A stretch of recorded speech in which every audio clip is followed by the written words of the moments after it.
Bonjour et bienvenue à vous pour ce nouveau labo de zoologie. Alors aujourd'hui je m'attaque à une créature assez cornue, ma foi. Bien que monté comme un taureau, il est aussi con qu'un veau. Je parle bien sûr du Minotaure. Après cette blague de très bon goût, c'est parti pour l'épisode.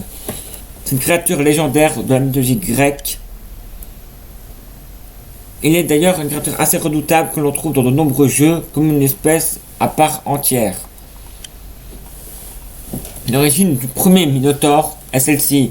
La femme du roi de Crète, Minos, nommée Pasiphae, vit un jour un magnifique taureau blanc, le plus bel animal qu'elle ait vu. Elle le prit pour Zeus, le roi des dieux grecs, qui aimait bien se métamorphoser.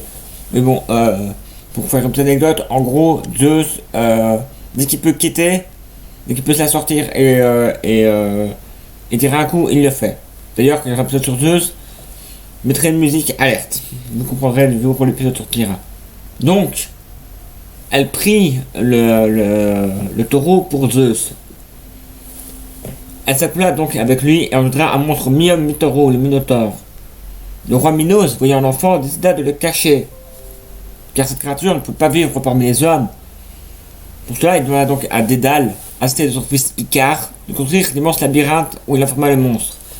D'ailleurs, Dédale et Icare, l'épisode dira, enfin surtout sur Icare, parce que on sait pourquoi. L'épisode sortira, arrivera, ne vous inquiétez pas. Quelques années plus tard, en fait, Égée, qui a été vaincu par Minos, dut payer un tribut. Minos lui réclama tous les ans 7 jeunes hommes et 7 jeunes filles qu'il jetait pour le labyrinthe. Bien sûr, ce malheureux faisait aussitôt dévorer par le Minotaure.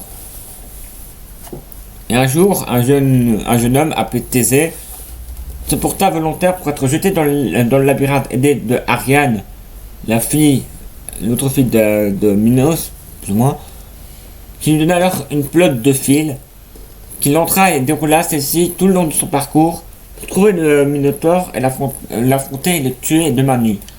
Puis, grâce à la petite bobine, il remonta en sens inverse. D'ailleurs, on dit le fil d'Ariane. D'ailleurs, c'est pas...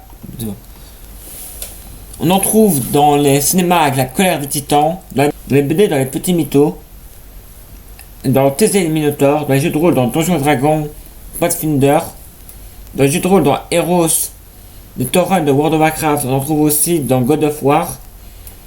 On en trouve dans la légende des labyrinthes et les structures antiques qui sont par exemple au musée du Louvre. Sur ce, c'est la fin de cet épisode. Je vous dis à bientôt pour un prochain épisode de Labo de Zoologie. A très vite.